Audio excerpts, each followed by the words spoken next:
This project is done by Clara, TNC, and this project is done by Clara.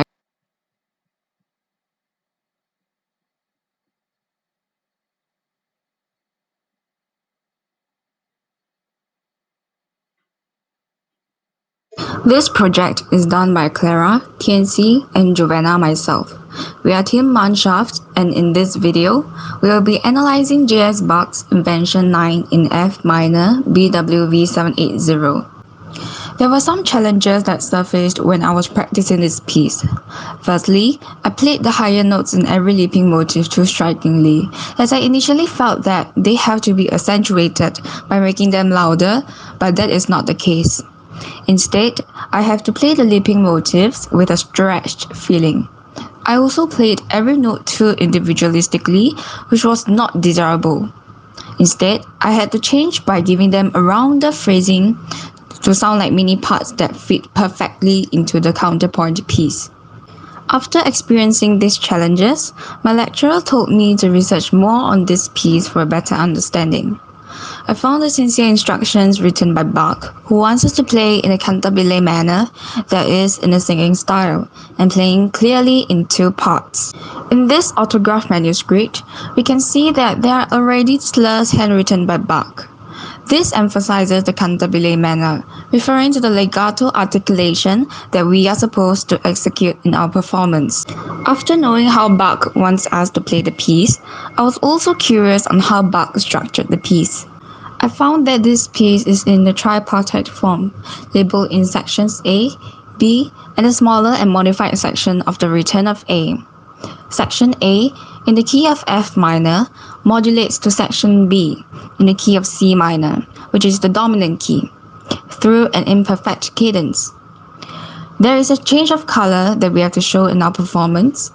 In section B, it depicts softness and sorrow, yet passionately expressed, so we have to play that section with more dramatism. It then modulates back to the home key in the short section of A. Now that we have looked at a general idea of the piece, let's dive in deeper into the piece. There are three motifs in this piece. In the orange motifs, there are stepwise motion pair of quaver notes. In the yellow motifs, there are leaping motion pair of quaver notes, and in the pink motifs, there are groups of scalic semiquaver notes.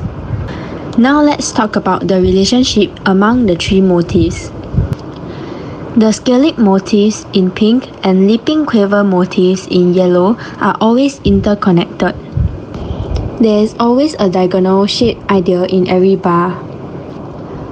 For example, in bar 1, the leaping motif starts in the left hand, which is passed on to the right hand. Meanwhile, the scalic motif starts in the right hand, which is passed on to the left hand. This creates a crossing of rhythmic ideas, thus developing a relationship between the motifs. Additionally, they are also played in contrary motion. It is clear that this piece has a polyphonic texture. From bars 5 to 8, there are inverted counterpoint of bars 1 to 4.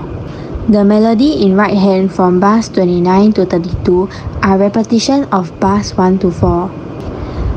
Bars 9 to 11 and bars 12 to 14 are imitations of bars 1 to 3. The non-chord tones we found are anticipations and suspensions. The anticipations depict an emotion crawling and reaching out through the dissonance and into another space. Here is an example of it.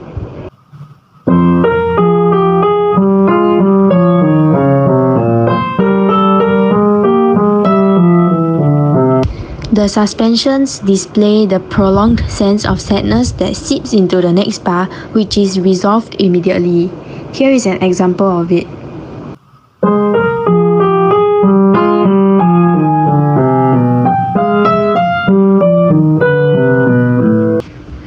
The augmented seconds, which give a strange sounding to the piece, always occurs at the parallel motion of the two melodies. The dissonance created by the non-chord tones and frequent uses of accidentals, together with the continual passing of motifs, instill a grief feeling in the listeners. After magnifying the score to analyze the details, we shall look at how Giovanna plays the piece in regards to performance issues. In terms of tempo, she would play it at a legato speed, though Bach did not write the tempo marking. We went to watch these professional performances, 2 video screenshots, and we decided that this piece sounds ideal at a legato tempo. This tempo serves as a main ingredient in marking the piece played clearly in both parts, creating space for dramatism and making the tone color changes more obvious, and lastly, bringing out the taste of agony. Giovanna felt that playing the piece with a slight ad libitum can further highlight the distress, and it will make the melodies feel more expressive. She also felt that when she approaches the leaping motives, she should hold the higher notes longer. This can signify the chromaticism, which makes the piece more grave-sounding. The articulation, a fundamental aspect of music, is smooth because of the slurs written by Bach, resulting in a legato playing of notes. We all collectively agree that the melodic interval minor seconds after the augmented second need to play in semi-staccato articulation. The placement of the augmented seconds and minor seconds always approach one bar before the bar that ends the phrases or immediately at the end of the phrases.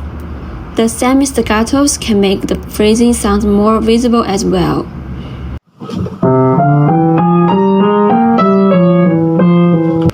Dynamics are also not indicated in Bach's manuscript, so we felt that there should be some slight dynamics added when we heard Giovanna practicing the piece with the same piano dynamics throughout. We did not come to a conclusion on how we should play the dynamics, as we felt that the dynamics should be a natural instinct of the performer. So every time Giovanna plays the piece, the dynamic would be different, but not drastic, to give a raw and despairing feel for the listeners. This piece, in F minor, portrays a feeling of misery and melancholy.